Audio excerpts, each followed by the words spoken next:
Amém, queridos? Eu quero nesta manhã compartilhar com vocês um versículo muito conhecido. Eu chamo esse versículo até de versículo-chave do Novo Testamento. É João capítulo 3, versículo 16. Quem não conhece? Né? Todos praticamente conhecem, até mais os bebês na fé conhecem. Vamos recitar esse versículo juntos, queridos?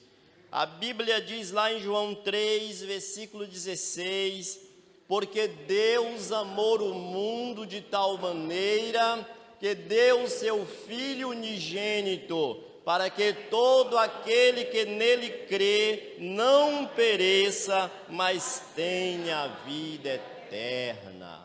Oh, glória a Deus, né? Esse versículo é um versículo forte, um versículo, né, de punho mesmo, maravilhoso. E quando, na verdade, nós recitamos João 3,16, talvez a igreja pergunta, por que, pastor Gedeval, João 3,16 para falar de missões? Para ministrar uma palavra acerca de missões. E quando nós lemos João 3,16, nós entendemos aqui este grande amor inexplicável, este amor singular, este amor que a humanidade, ela não terá um outro amor semelhante a esse, expressado, né, mostrado por Deus ali na cruz do Calvário. E Jesus aqui, ele conversando com um doutor da lei, um homem chamado Nicodemos, ele está expressando para este homem este tão grande amor. E quando nós falamos, queridos, em amor, nós falamos que Deus amou os povos. Deus amou os povos, Deus amou todas as línguas faladas na terra. Deus, ele amou todas as nações, aleluia.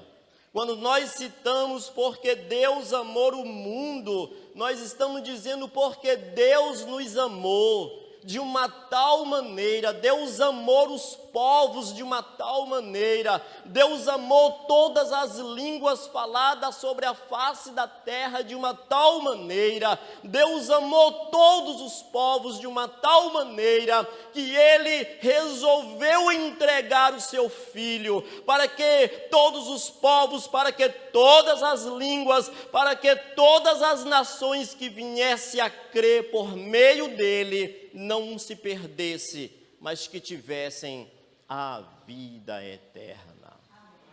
Glória a Deus. E esta igreja entendeu este amor.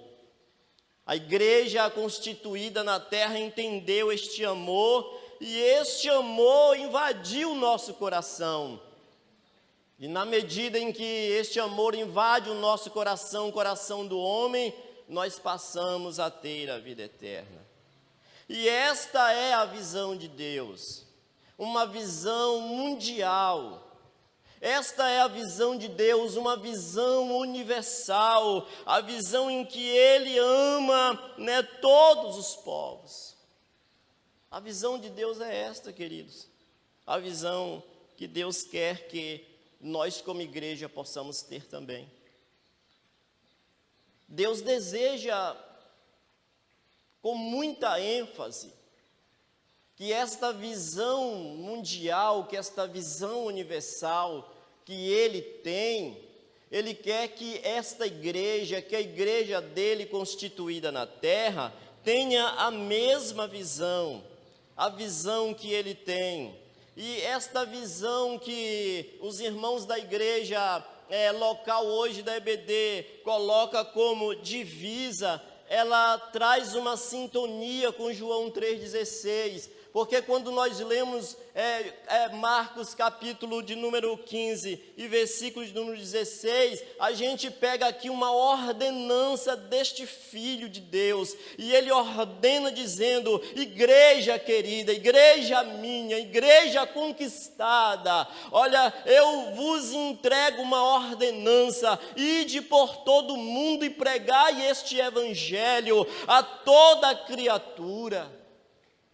E ele diz que por meio deste evangelho nós precisávamos crer. Isso nos traz uma sintonia com João 3,16, que ele, o Filho, está dizendo, porque vocês precisam ir avisar que Deus, o meu Pai, vos amou de uma maneira tal, que vai doar a mim como cordeiro para perdoar o pecado de vocês. E é dentro deste princípio de amor e ordenança que eu e você somos a igreja. É dentro dessa ordenança, é dentro desse encerramento de missões aqui na Escola Bíblica Dominical, que nós precisamos entender que nós fomos escolhidos.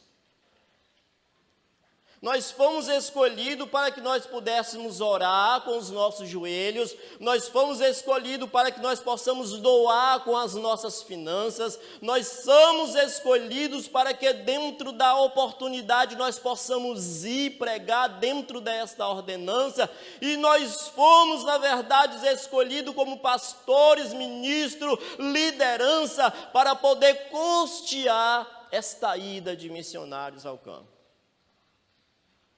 Nós precisamos entender isso com muita ênfase, com muita clareza. E aí Jesus, ele está dizendo aqui, querido, uma frase muito importante, que nós fomos enviados para que nós pudéssemos produzir frutos. E frutos estes que possam permanecer, aleluia, permanecer, a fim de que nós possamos ser abençoados pela obediência da sua palavra. Observe o que está escrito aqui em João, no capítulo 15, versículo 16. Se os irmãos quiserem abrir aí para acompanhar comigo, João capítulo 15, versículo de número 16. Há uma palavra de Jesus que diz assim, queridos irmãos: não me escolheste vós a mim, mas eu vos escolhi a vós, e eu vos nomeei, para que vá e des fruto, e o vosso fruto permaneça, a fim de que tudo quanto em meu nome pedirdes ao Pai, Ele vos conceda. Este é o fruto da obediência quando nós fazemos missões. Este é o fruto que nós podemos colher como seres humanos aqui na terra e como aqueles que estão destinados a herdar a vida eterna oferecida por Ele. Este é o fruto que é prometido para aqueles que, na verdade, seguem riscamente esta obediência. Mas é interessante nós entendermos que há mais de 2000 anos atrás, quando Jesus, ele ministrou o primeiro sermão missionário, quando ele ministra aqui o primeiro treinamento, ele faz um apelo.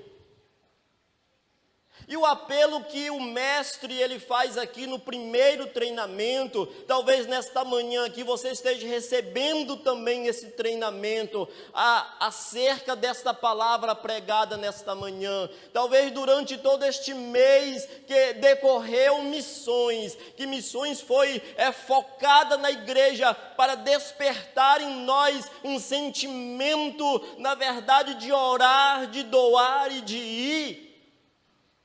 Jesus fez um apelo, este apelo está lá em Mateus, no capítulo 9, versículo 38, ele diz: rogai ao Senhor da seara, que mande ceifeiros para a sua seara. Porque verdadeiramente, o campo é muito grande, mas os ceifeiros ainda é pouco para esta colheita. Jesus, ele entendia claramente a necessidade da igreja dele fazer missões. Jesus estava consciente em que haveria um desfalque nesta área.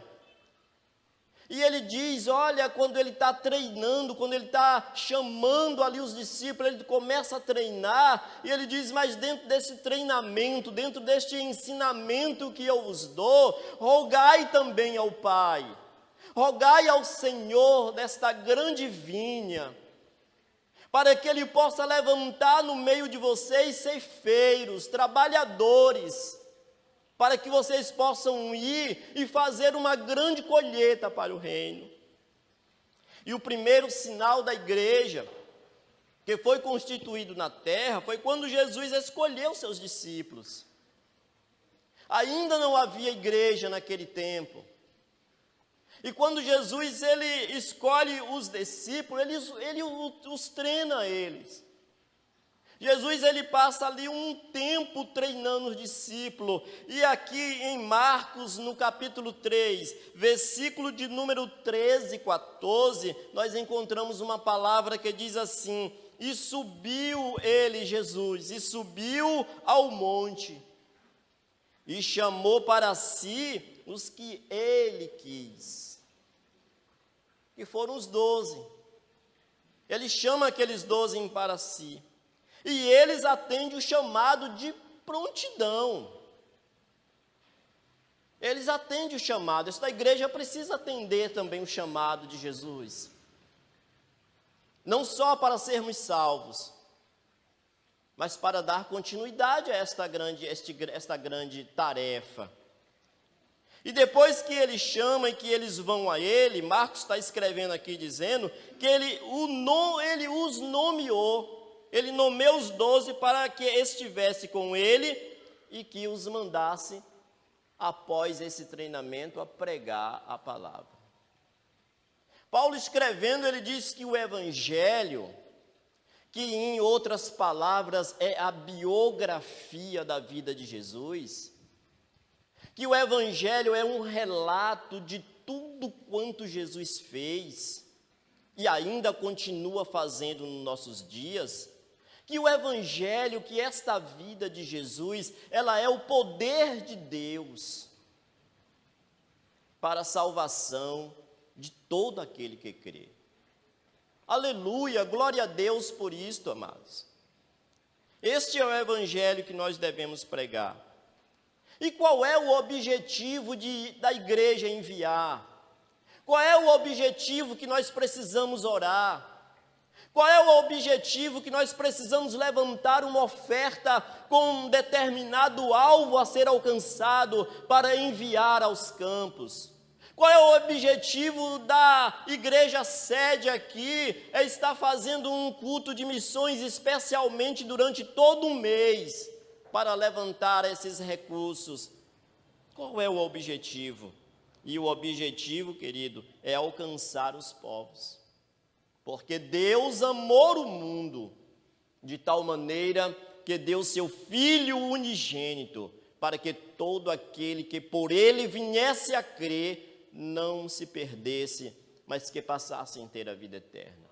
E como o povo vai entender, como o povo vai saber dessas grandes novas, dessa nova de alegria, essa coisa tem que acontecer pela igreja, e o objetivo é alcançar os povos. Disse-lhe Jesus outra vez: Pai seja convosco, assim como o Pai me enviou, disse Jesus, eu também envio-vos a vós.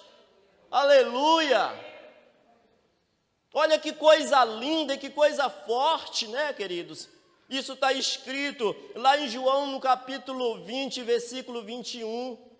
Ele aparece no meio deles e diz: Pai seja convosco, assim como meu Pai me enviou, eu também vos envio a vós. Aleluia! Olha que coisa maravilhosa. E aí, querido, dentro deste tempo em que nós temos aqui para pregar sobre missões, eu quero abordar aqui 3 pontos, além do que nós já falamos aqui nesta manhã. 3 pontos, 3 tópicos, que deve, assim, nos motivar a sair daqui nesta manhã com um coração voltado para fazer missões. Nós sabemos que missões estão no coração de Deus. Missões devem pulsar também no nosso coração. E missões, já foi dito aí dentro do tema aí, como se faz. Muitas das vezes tem irmãos, tem irmãs que não conseguem ir para uma outra cidade, para um outro campo, mas conseguem orar. Aqueles que talvez já não têm tanta ênfase na oração, conseguem tirar parte dos seus recursos financeiros para doar, para que alguém possa ir por ele. Então nós precisamos entender, queridos, e um dos primeiros motivos que a igreja precisa ser motivada em fazer missões é entender que Jesus Cristo, Ele é o único caminho. Diga comigo, Jesus Cristo, Ele é o único caminho. Está lá em João, no capítulo de número 14, versículo 6. Ele mesmo se retratando, ele mesmo buscando esse direito a ele. E nesse versículo ele diz: eu sou o caminho, eu sou a verdade e eu sou a vida. E ninguém irá ao meu Pai se não for por mim. Essas foram as palavras de Jesus. Jesus aqui, ele não deu e nem deixou alternativa para o ser humano alcançar a salvação fora dele. Ele não disse que se nós fizéssemos boas obras, a gente alcançaria isso. Ele não disse que se nós fôssemos um bom esposo, os homens aqui, nós iríamos alcançar isso. Nem tampouco para as mulheres que estão casadas, que estão me ouvindo aqui, se fosse uma boa esposa, alcançaria isso. Ele não disse que se nós fôssemos um bom político, um bom administrador, nós iríamos alcançar isso. Ele disse: eu sou o caminho. Eu sou a verdade, e eu sou a vida, e ninguém irá ao meu Pai, se primeiro não passar por mim, aleluia. Então este é o primeiro motivo que nós precisamos nos conscientizar como igreja, e começar a pregar esta palavra, a anunciar este reino de Deus, porque só existe um caminho, Jesus. Em Atos dos Apóstolos, no capítulo de número 4, versículo 12, nós vamos encontrar o apóstolo Pedro e o apóstolo João sendo interrogado pelo Sinédrio, pelo um órgão de grande patente naqueles dias, como se fosse o nosso Supremo Tribunal hoje. E por que Pedro e João é levado perante essas autoridades dos dias deles? Para ser interrogado. Pedro e João, ele é levado aqui para ser interrogado, queridos, porque eles tinham feito algo interessante. Eles tinham curado, em nome deste Jesus, que conforme eles falavam desta maneira naquele tempo, quando eles chegam para o horário de oração, há um coxo na porta de um templo que chama-se o Templo ali Formoso, e aquele coxo pede algo material para os dois discípulos, e eles dizem: não temos ouro e nem temos prata. Eu creio que naquele momento, já em obediência à ordenança do mestre, mas eles disseram: o que temos nós vamos te dar, em nome de Jesus, levanta e anda. Aquele coxo fica curado, e o povo fica alvoroçado naquele dia. Aquele homem que era um paralítico de nascença entra com eles no templo dando glória, e isso causa uma questão, talvez até mesmo política ou religiosa daquele dias, e levam Pedro perante aquele sinédrio.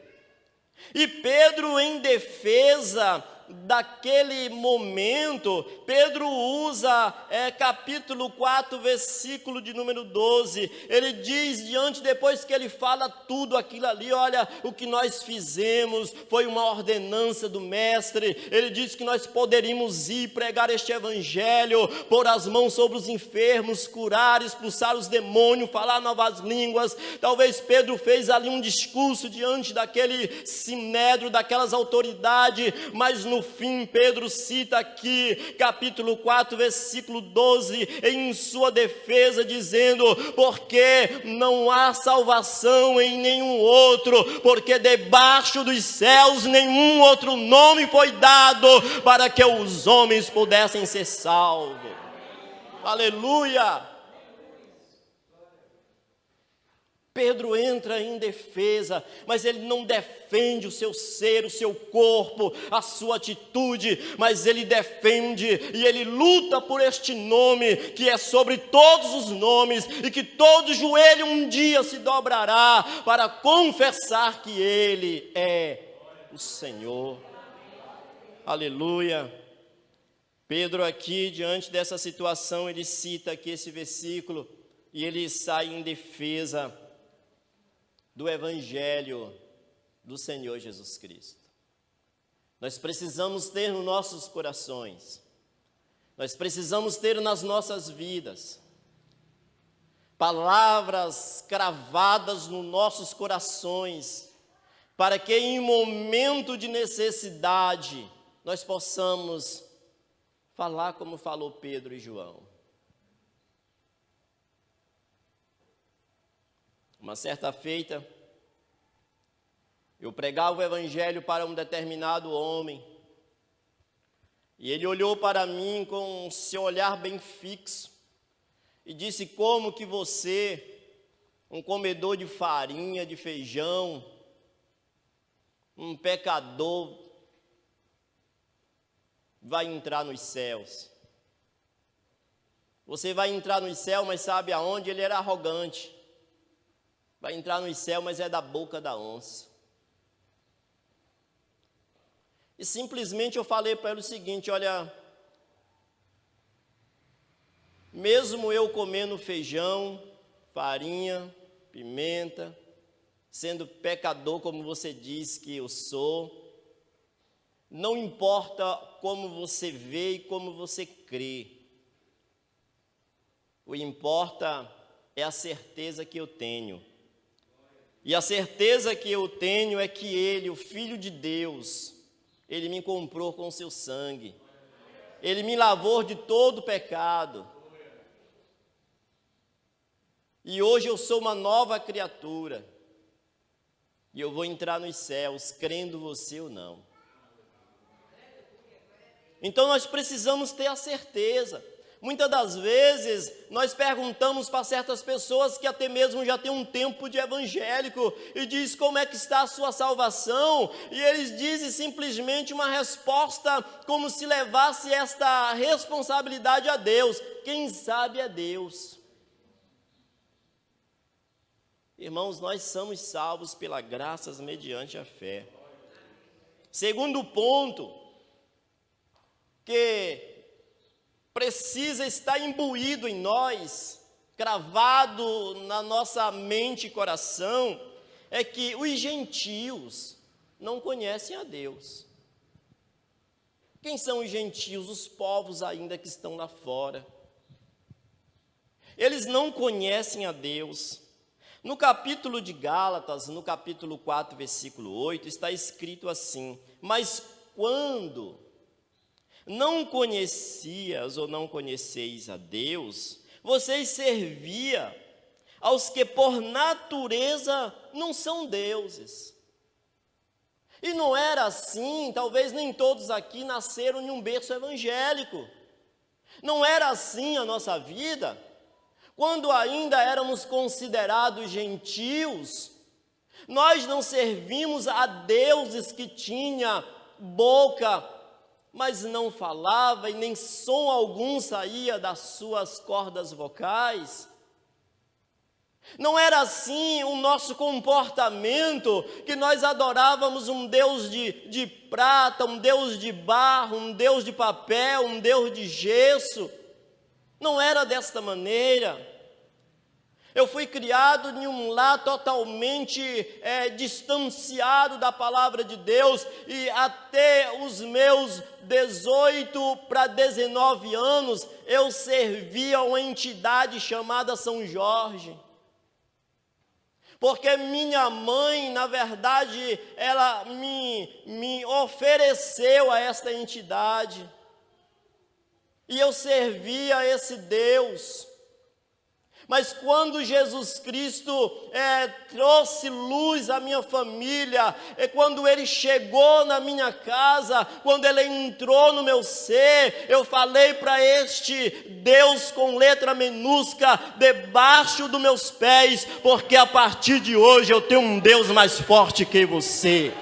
Aleluia! Aleluia!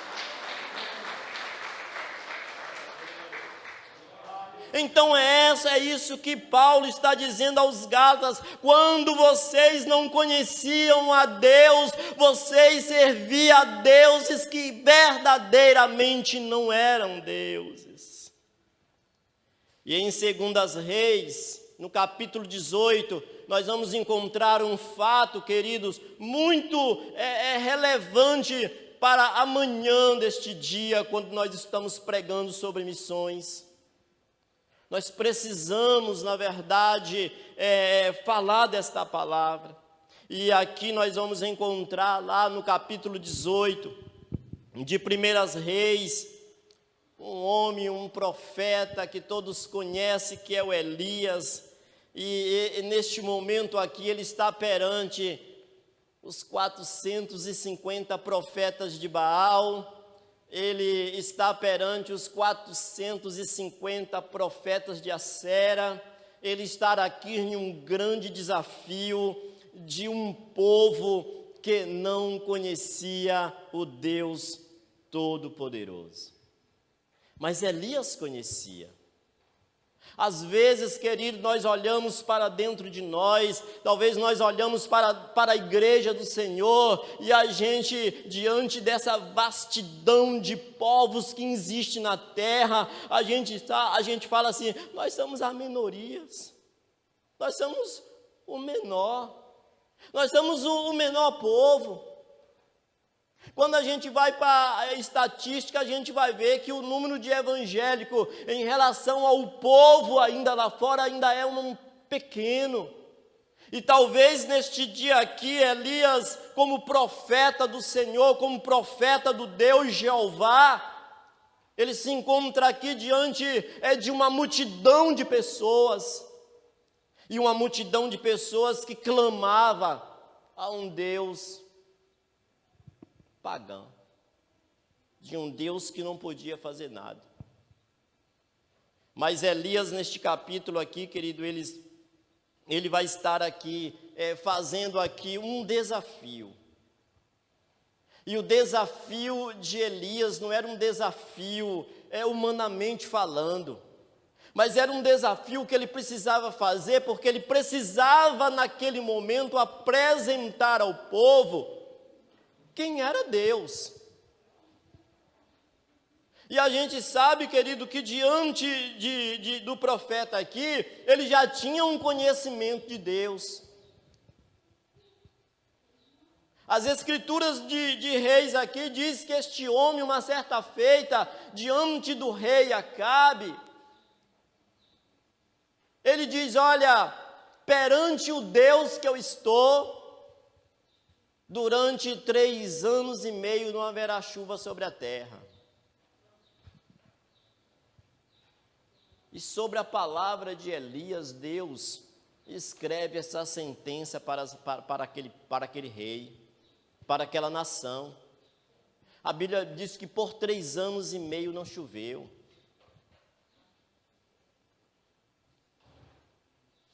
E a gente percebe então, queridos, que aqui neste momento, Elias está diante de um grande desafio.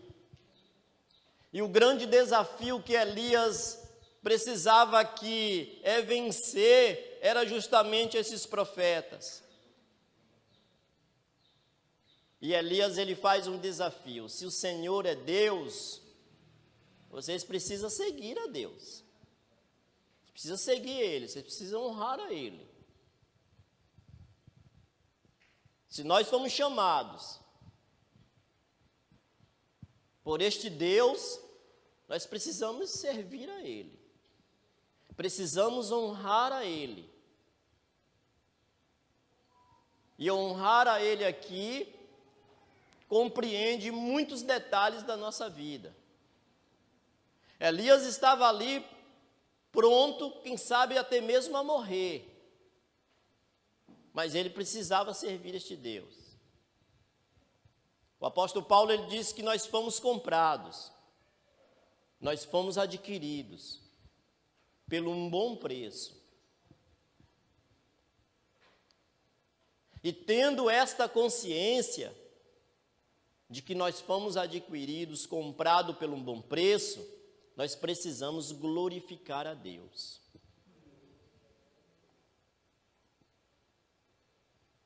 E Paulo, ele continua dizendo: glorificar a Deus em toda a vossa maneira de viver, no vosso vestir. Às vezes a igreja do Senhor quer sair do rumo, quer sair do prumo.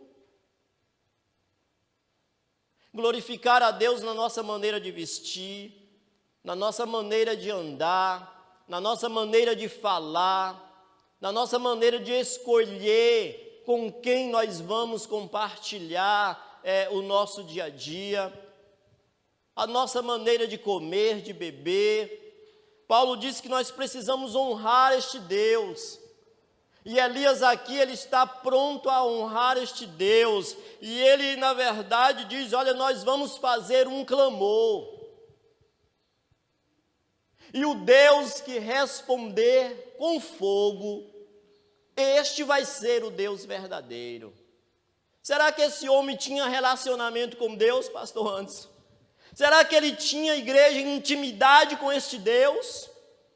Ao ponto dele lançar este desafio ali, aqueles profetas que era a maioria, e ele disse: nós vamos sim fazer um desafio. E o desafio colocado neste dia de hoje, dizia Elias, é que nós vamos fazer aqui um holocausto, nós vamos fazer um sacrifício, nós vamos clamar ao Deus. Eu vou clamar ao meu Deus e vocês vão clamar ao Deus de vocês, e o Deus que responder com fogo, este será o Deus verdadeiro. E o relato diz, queridos irmãos, que o desafio, que o holocausto foi, na verdade, feito. E a Bíblia diz que os profetas de Baal, os profetas de Acera começaram a clamar, começaram a pedir. E diz que começaram, na verdade, a dizer: Baal, dizia a eles: Baal, responda-nos, Baal, responda-nos. E Baal estava quieto, e Baal não tinha som nenhum, Baal não tinha atividade nenhuma, Baal estava ali inerte, sem nada a poder fazer, e eles clamavam. A Bíblia diz que o clamor deles começaram a crescer, que eles começaram a rasgar as suas vestes, começaram a se retalhar com algumas lancetas que eles usavam, e Baal não respondia, Baal não respondia, e eles clamavam. E Elias ali observando toda aquela situação. Sabe por quê? Porque eles não conheciam a Deus, porque ele não conhecia o Deus de Elias. Eles estavam, na verdade, colocado aqui no versículo que eu acabei de ler, de Gálatas capítulo 4, versículo 8. E Elias, então, talvez ali naquele momento, nas minhas palavras aqui, ele disse: ó, chega, Baal não vai responder a vocês, e agora é a minha vez de clamar ao Senhor. Agora é a minha vez de mostrar para vocês quem é o verdadeiro Deus. E ele agora começa a arrumar o altar, ele começa agora a arrumar a lenha, ele começa agora, talvez ali, a preparar o sacrifício.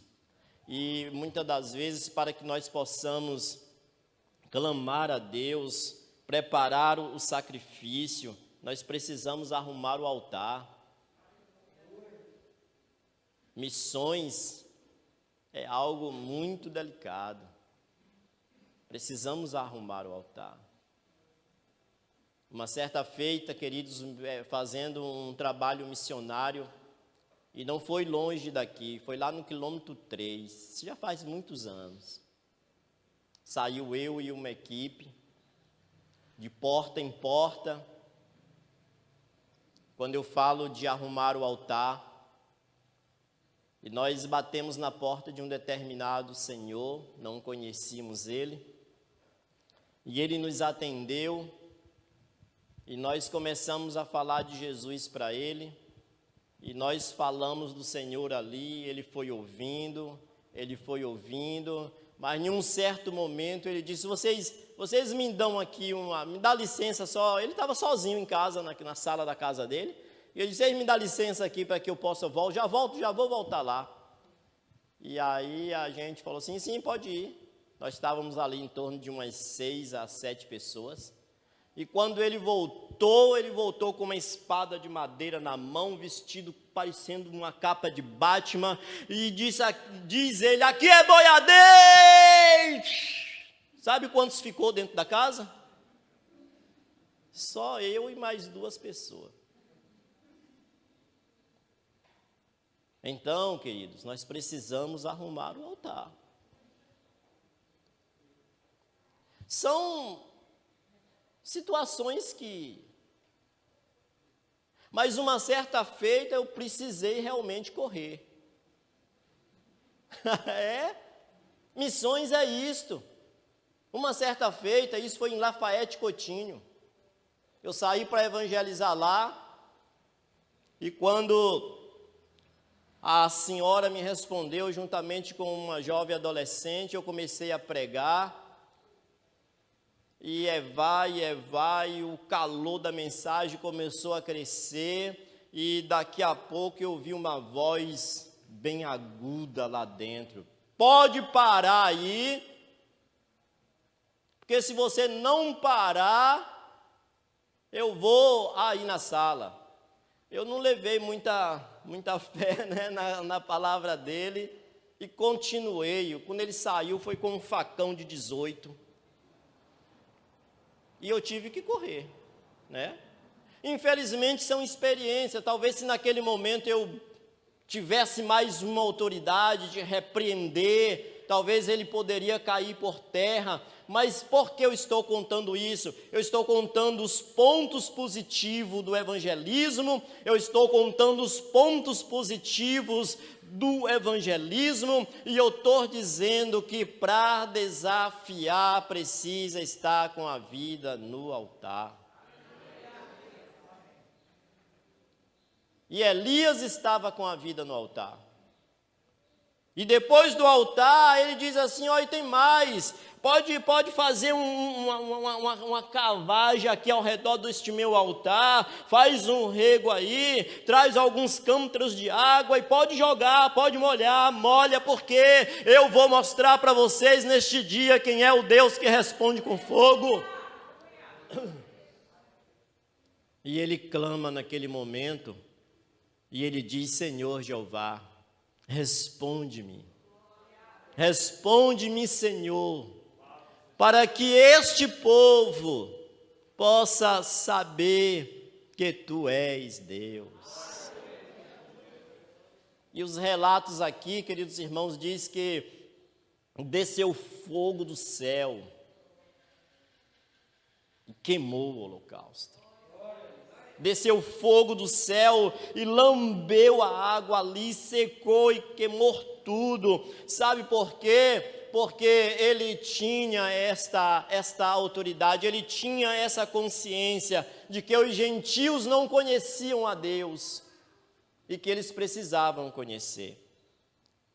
Aí nós encontramos, querido, na divisa que a igreja usa hoje, irmão Divaldo, evangelista Divaldo, encontramos na divisa que a igreja usa hoje, para impulsionar a escola bíblica dominical, para impulsionar a igreja local a fazer missões, que é o ID de Jesus. A divisa usada nesta manhã deste dia, e é uma ordem imperativa de Jesus: ide, meus filhos, minhas filhas, ide por todo o mundo, pregue a minha vida, pregue os meus relatos, pregue acerca do que eu fiz, preguem acerca do que eu continuo fazendo, preguem acerca do que eu ainda irei fazer. Pregue, meus filhos, pregue, minhas filhas, pregue este evangelho para toda a criatura, porque aqueles que irão crer não vão se perder, não vai perder a sua salvação, não vai perder a sua alma, mas terão a vida eterna. E como nós podemos fazer missões? Está ali, como nós podemos fazer missões? Nós podemos fazer missões com os joelhos dos que oram. Com os joelhos dos que oram, irmãos. Nós temos relatos, queridos, de oração intercessória extraordinários. Eu conheço um relato de um grupo de missionários que eles precisaram atravessar uma margem do mar para uma determinada ilha para pregar um povo que ali estava, e um outro grupo ficou do outro lado. E eles precisavam, na verdade, retornar ainda naquele mesmo dia em que eles foram. Quando nós falamos com o joelho dos que oram. E aquele relato missionário diz que eles se empolgaram um pouco na pregação daquele povo ali, e por volta das 16 a 17 horas, eles tomaram ali a sua pequena embarcação para ir para o outro lado, mas soprou-se um vento contrário. E esse vento contrário em que soprou contra aquele grupo de missionários que estava voltando, foi realmente muito trabalhoso, e eles não conseguiam vencer as pequenas ondas que vinham. E isso anoiteceu, e eles não tinham uma bússola, e eles se perderam ali naquele trajeto.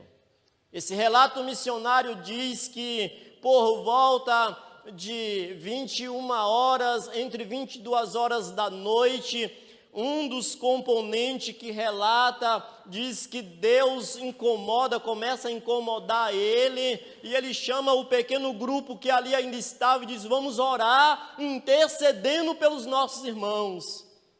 E eles começaram a entrar em oração, e naquela oração eles foram tomados por línguas, e eles oraram ferventemente naquele momento.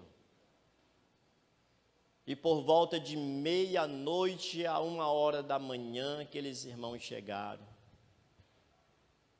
E eles contaram um fato, e aí eles disseram: olha, irmãos, eu não sei o que aconteceu, mas por volta de 10 a 11 horas da noite, uma grande mão, aleluia, desceu sobre nós, e tomou o nosso barquinho e nos colocou na rota. E aqueles irmãos que estavam orando glorificaram a Deus e disse: meus irmãos, foi justamente nesta hora que nós estávamos de joelhos orando, intercedendo por vocês. Então missões também é feita com os joelhos de quem ora. Aleluia! Oh, glória a Deus! Estou terminando a mensagem, mas também são com as mãos daqueles que dão, irmãos, daqueles que doam. Muitas das vezes nós nos apegamos muito com os nossos bens materiais. Há um pedido aqui, eu creio que há um pedido de contribuições. Não é para a igreja local comprar banco nem ventiladores. Não é para a igreja local fazer qualquer outra destinação. Mas é para que a igreja Belém, espalhada em Jequié e cidades circunvizinhas, envie para a obra de missões. Talvez eu não possa ir por causa do meu trabalho, eu não posso ir por causa da minha família, eu não posso ir talvez por causa de um problema de saúde, eu não posso ir por causa de qualquer um outro detalhe, mas eu posso colocar a minha melhor oferta para que ela possa ir no meu lugar. Aleluia. Nós precisamos nos conscientizar do que é missões.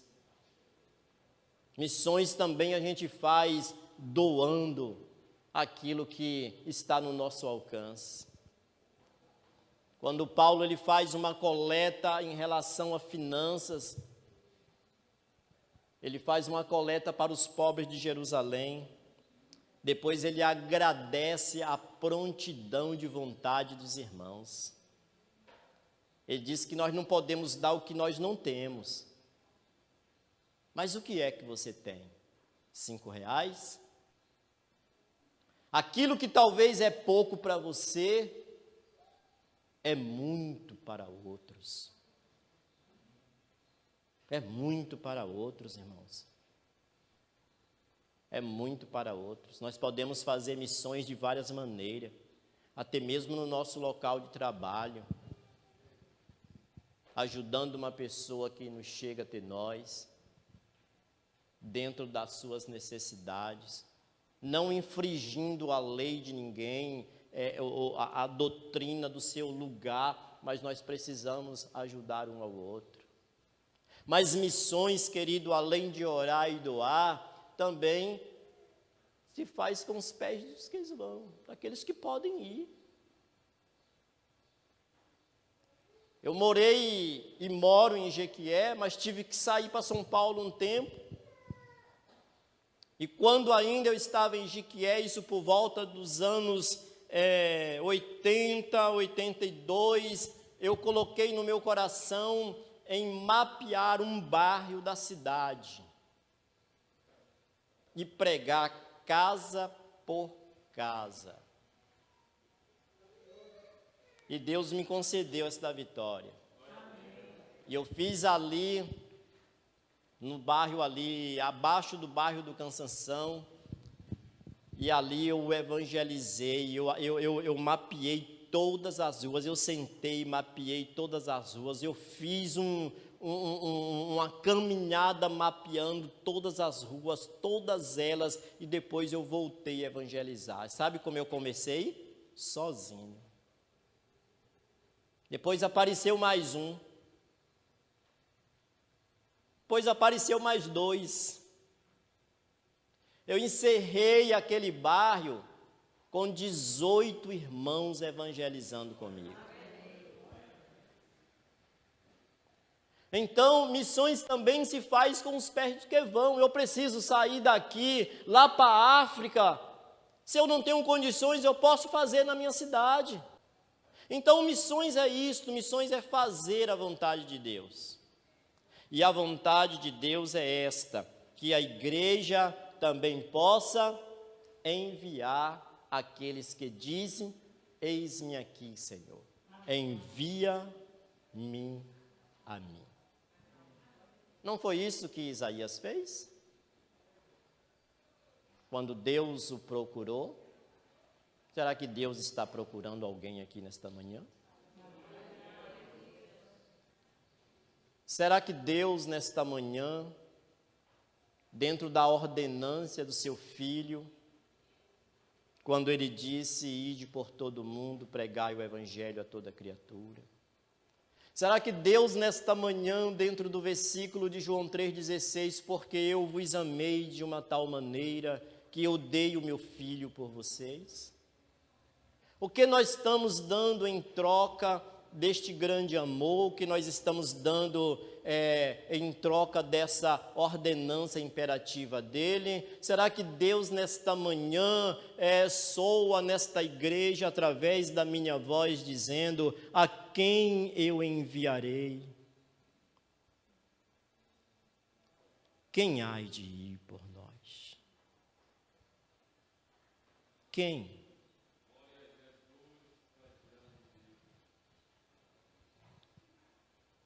E nós podemos dizer: eis-me aqui, Senhor. Envia-me a mim. Eis-me aqui, Senhor. Hoje nós temos várias maneiras de pregar.